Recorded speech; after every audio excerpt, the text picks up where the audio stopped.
In this video, I want to talk about a theoretical topic, namely the bond indenture and covenants. This could be a very good source of theoretical questions in your level 1 exam. So it's one which is worth paying attention to, especially the names of certain clauses that you're supposed to know about. So what's the bond indenture? The bond indenture is the so this first half of the topic. This is the legal contract, obviously between the issuer of the bond and the investors, specifying all those bond features that we've been discussing so far in previous videos, but also very, very importantly, the sources of repayment of the money that's going to be used to make payments on the bond, sources of repayments. And it's these sources of repayments that I want to focus on right now.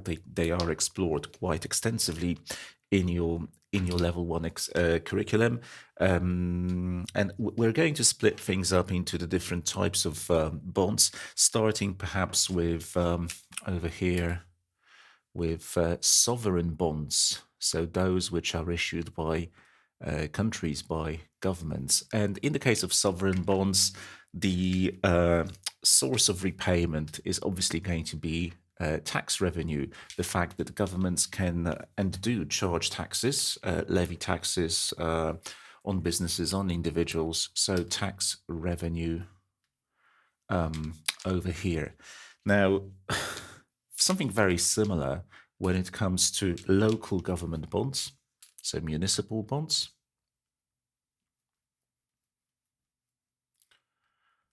These will also be repaid using primarily tax revenue, although obviously more of the local taxes that are levied at the local administrative level, but also important to remember, fees from various infrastructure projects.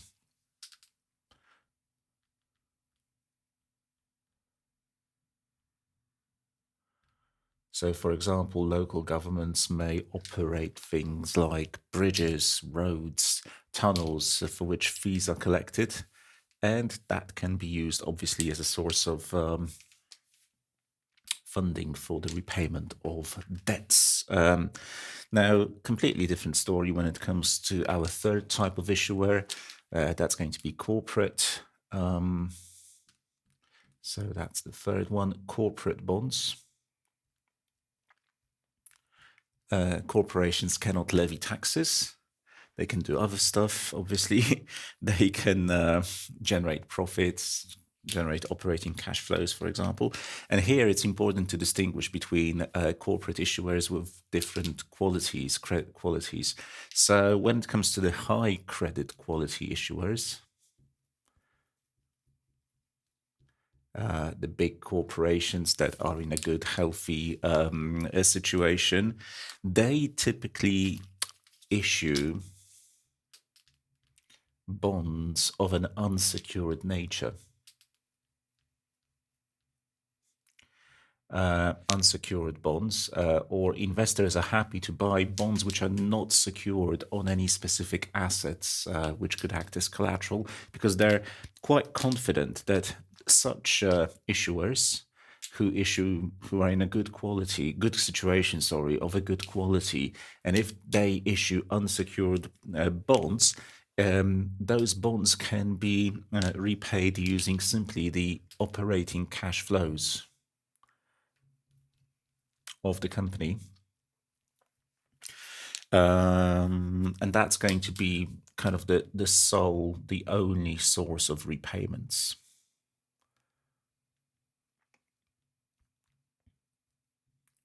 So maybe over here, I'm going to write the heading source of repayments.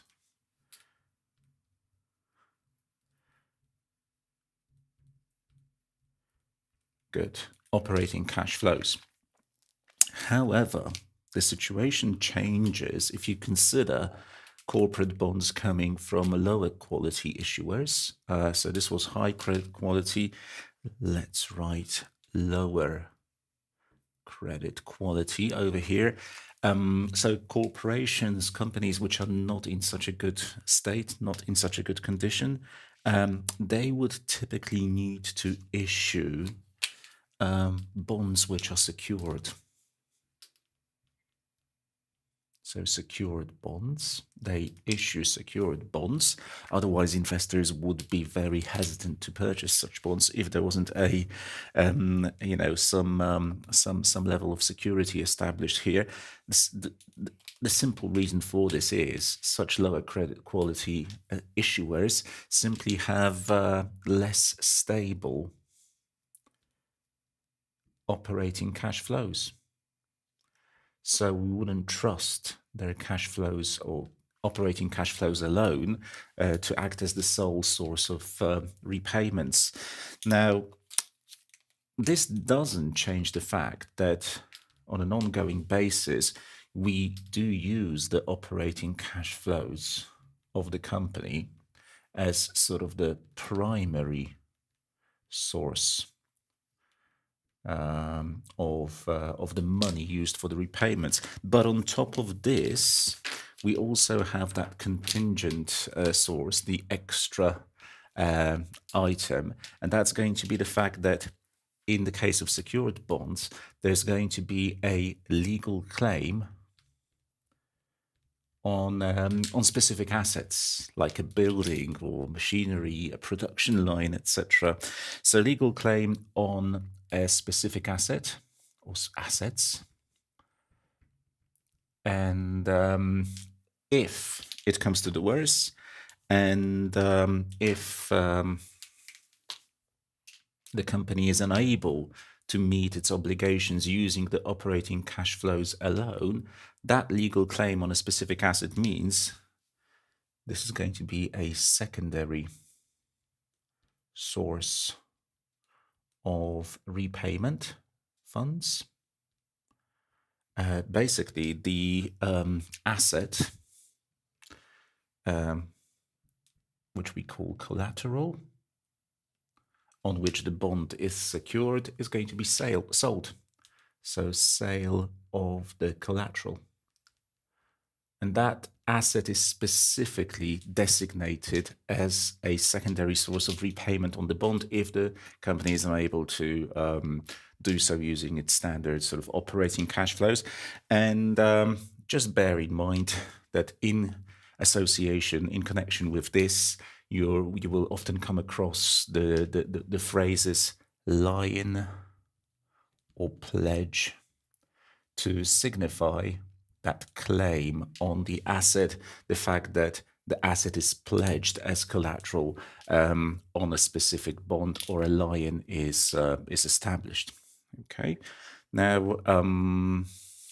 what else do I need to add here? Maybe just the point that secured bonds don't just come in one single variety. What you will have is or what will happen is actually is you'll have secured bonds, but below it's not the case that lower quality corporate issuers cannot issue unsecured bonds. They can, so they will issue secured bonds, but also on top of that they will have unsecured bonds often as well, which obviously pose a higher risk. But those will come in different varieties. So you may have senior unsecured, followed by junior unsecured. So in the case of establishing a certain hierarchy in which payments are made to bondholders, there is a bit of variation that we'll talk about later on as well in subsequent sections of the course.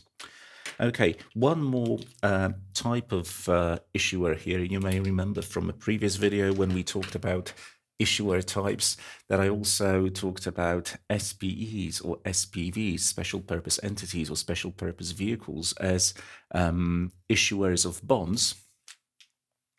Now, we call such bonds ABSs, asset-backed securities. And in the case of an ABS, what will happen is the source of the payments that are made to investors will come from a specific asset on which the bond or the security is backed. And typically, this will be something like a collection or a pool of loans or receivables. So I just want to give you a very brief overview here. More to come later on, as I keep repeating with most things here. What typically happens is you've got some borrowers, maybe who took out mortgage loans to go and buy houses, and maybe they've got 30-year mortgage loans. And in association with those mortgage loans, they will be making monthly repayments, as you do on a mortgage loan. Now, what happens is, via a much more complicated process than what I'm going to show here, those payments are made to a bank who acts as the servicer, but then passes that money to an SPE or SPV, special purpose entity or special purpose vehicle, which previously issued the ABS, the asset-backed security.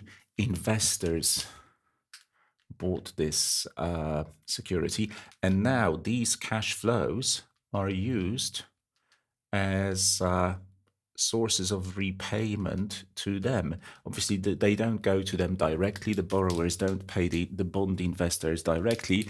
It goes via a certain process, including the SPE or the SPV. But so here it's important to understand that in the case of ABSs, the source of the repayment is going to be the cash flows generated by a specific asset stroke collection of assets, e.g. a pool of mortgage loans, or maybe credit card receivables, or you could imagine something like, well, not just imagine, this actually happens in real life, intellectual property rights associated with a catalogue of music or film rights, for example. However, one more thing just before I wipe this off. With some ABSs, more sophisticated ones, what you're going to have is that not all investors are paid proportionally. It's possible with more sophisticated ABSs to create tranches, which you'll learn about later on. So investors don't all receive, kind of proportionately the same amount of money. What happens is certain investors receive money first because they signed up to a tranche or to bonds belonging to a tranche which ranks higher. So money is paid to them first, then it goes to tranche B investors, then it goes to tranche C investors. So there is also a sort of a waterfall cascading structure of repayments. That's just one example of how you can distribute the money, with some investors receiving money earlier than others. Okay, so having dealt with the bond indenture, its definition, as well as the fact that it contains information on the sources of bond repayment, let's now move on to the covenants section. What are these? Well, these are legally enforceable rules. Enforceable rules which are agreed upon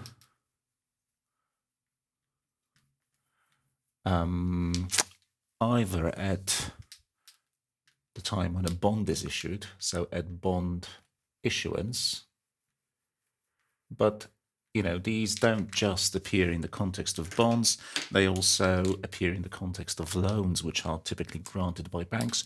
So stroke loan granting. So banks will also have loan covenants put into loan agreements. Now, the important thing here is not the definition as such, but the fact that these covenants come in two varieties, which you should be able to distinguish between. On the one hand, we're going to have something called affirmative covenants. Let me use the space. So I'm going to say affirmative covenants. And so these are sort of positive ones. And over here, we're going to have negative covenants as well.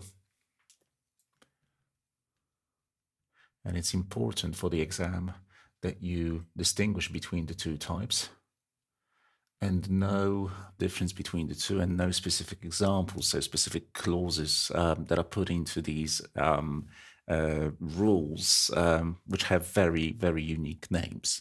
So what are affirmative covenants? These are what a borrower of money, or an issuer of bonds, is required to do. And on the other hand, we're going to have, with negative covenants, we're going to have limitations, like what they're not supposed to do. That's where the difference comes from. Now, examples, typical examples that you should be aware of are things like, they're typically of an administrative nature. So things like, you are supposed to publish regular financial statements that are audited by an external auditor, publication of financial statements, so that we, the lenders or the investors in your bonds, know and are able to assess your financial condition on a regular basis, right? Things like use of proceeds rules. When you issue a bond and when you take a loan, you receive some money. So these are called the proceeds from the issue. Use of proceeds from the issue. What is an eligible use of the money? Right, you can't use it for everything. Now, another example which your book gives is, for example, a provision that allowing for early redemption, so moving the maturity date forward in case of a takeover. So if the issuer is taken over, the acquirer may want to basically pay down the debt. So that's or it may be required to pay down the debt. So that's an affirmative covenant. And in this context, what you're going to have is possibly some theoretical questions using specific names of clauses, which I want you to kind of to commit to memory. The first one, so this is really important, is something called the pari passu clause. Pari passu. This is also known as, aka, the equal footing clause. Okay, equal footing. So be ready to see, be prepared to see both names being used, either name being used in the exam. What this means is that the obligation, so basically the debt associated with a specific issue or a specific loan, is treated in the same way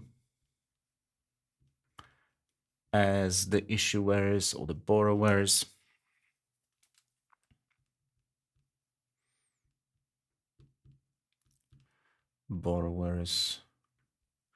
other obligations providing they've got the same seniority level with the same seniority.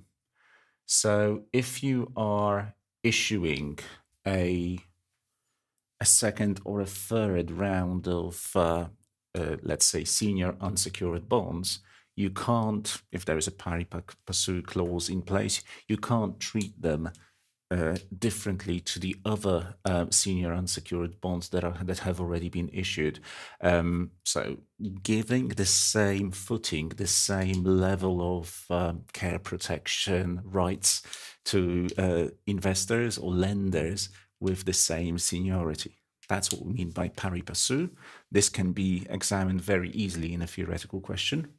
And the second one over here, it still belongs under the heading affirmative clauses, right? It's something called the cross default clause.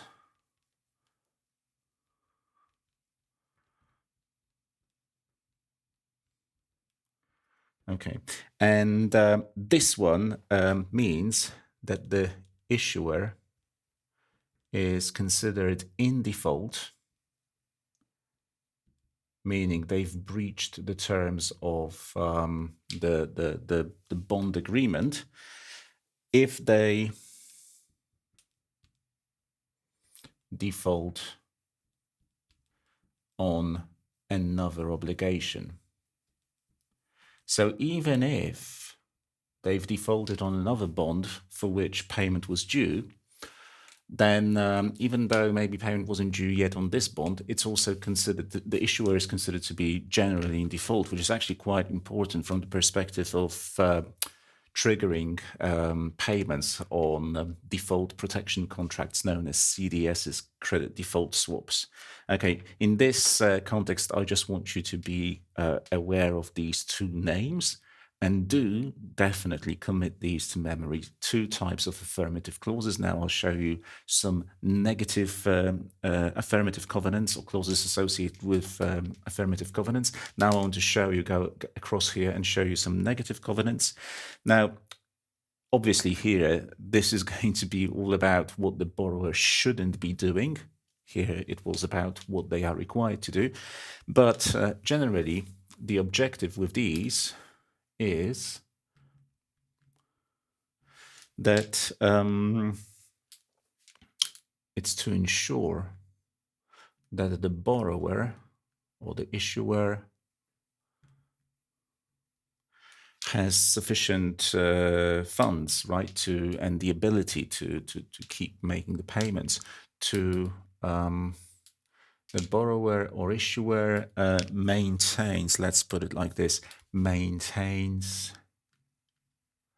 the ability to service the debt, to make payments.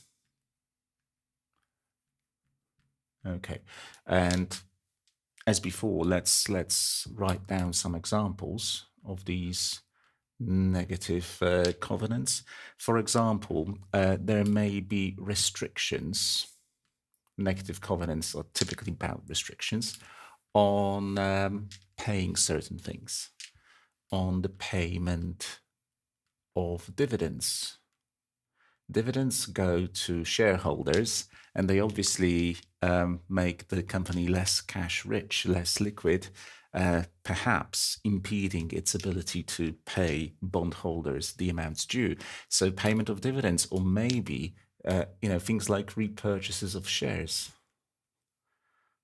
which obviously use up cash as well. Or another one could be restrictions on additional debt. We don't want the company to become even more indebted, because then the lineup of those waiting to receive promised payment grows, restricting or perhaps impacting negatively our ability, if we are the existing bondholders, to receive money back. Now, with this restriction on additional debt, there's going to be an important point. Let me write it here to the side. Something called the incurrence test. And I'll expand on this in just a moment. Incurrence test. But these restrictions on the payment of dividends, repurchases of shares, additional debt, it's not sort of a 100% total restriction. These are in place unless specific financial conditions are met. And these are typically expressed as ratios, as financial ratios. So unless you meet certain financial conditions, you cannot pay dividends, you cannot repurchase shares, you cannot take on additional debt. And this incurrence test is what is an expression, or is a way to basically express this condition, and it's going to be based typically on a ratio that is commonly used in banking, for example, something like the net debt ratio to EBITDA. Net debt to EBITDA is a very common way of checking whether a company can or cannot take on additional debt, because the condition is ingrained in this ratio. It has to be, at a certain level. Now, you may think, why is this a negative covenant? Well, it's a restrictive covenant because it restricts the company's ability to take on additional debt. It can only take on additional debt if the ratio is within a certain range, or above or below a certain, well, in this case, if it's below a certain level, the more debt you've got, the higher this ratio becomes. But, it also, on the one hand, it enables the company to take on additional debt if certain conditions are met, but it also, on the other hand, restricts its ability to take on additional debt if this condition is not met. So we classify it as a restrictive covenant. What else? Other examples. Restrictions on certain investments. We don't want the company who borrowed the money to go on a spending spree. Restrictions on investments. We want it to be perhaps more prudent with its cash, with its spending. We want to impose restrictions on asset sales, right? You don't want the company necessarily to start selling its assets, especially its non-current assets that are needed to generate operating cash flows, which are the primary source of repayments. Obviously, if it needs to sell something, why not? But perhaps it needs to be done in coordination with the lenders, or under lenders, with the lender's consent. Now, something else is a restriction on the issuance of debt with higher seniority. With higher seniority. So we don't want the company to basically start issuing more senior bonds to the ones that have already been issued. Obviously, higher seniority to existing obligations, because that would put the new lenders above the existing ones, which would act to the detriment of the existing ones. Okay, a final point on this topic, which we need to cover, is what happens if bond covenants are not, if they are not upheld, if they're violated. So that's going to be a kind of a separate topic. It's not to do with specifically affirmative covenants or negative covenants, so treat this as a separate section. If covenants are violated, what happens then? Well, a number of things can happen. Obviously, this is always in the bond indenture, also in the bond indenture in the agreement. Actually, before I say this, I forgot to put down a very important word. This restriction on the issuance of debt with higher seniority to existing obligations, it's an important one, and it has its own specific name that, once again, I want you to know about. This is known as the negative pledge clause. And it's another phrase, another term that I want you to commit to memory. Negative pledge clause. Okay, good. So this one's important. Incurrence test is important based on a financial ratio, which basically allows us or doesn't allow us to take on additional debt. Pari passu clause was important. Cross default clause is important as well. So these are the ones I want you to kind of to remember. Okay, what if the covenants are violated? A couple of things could happen. We could have a change to the financial terms of the issue. So, for example, we could change the coupon rate, increase the coupon rate. If it's based on a floating, on an MRR, if it's a floating rate note, we could increase the credit spread. If the financial terms are if the covenants are broken, maybe this could trigger accelerated repayment.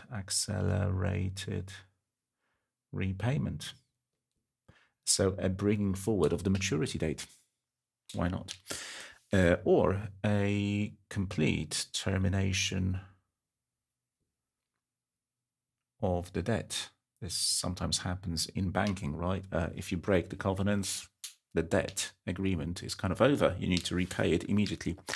Right, so the covenants are supposed to protect the lenders, the investors from, let's say, detrimental actions of the company or detrimental behavior. But please be aware of the fact that if the covenants are too restrictive and they impose too many limitations on the borrowers, the issuers, they may actually inhibit the flexibility that businesses typically require to operate, and they may therefore themselves trigger default, be the reason why a company gets into trouble and defaults. Yeah, I think this is enough on the topic. Thanks for watching.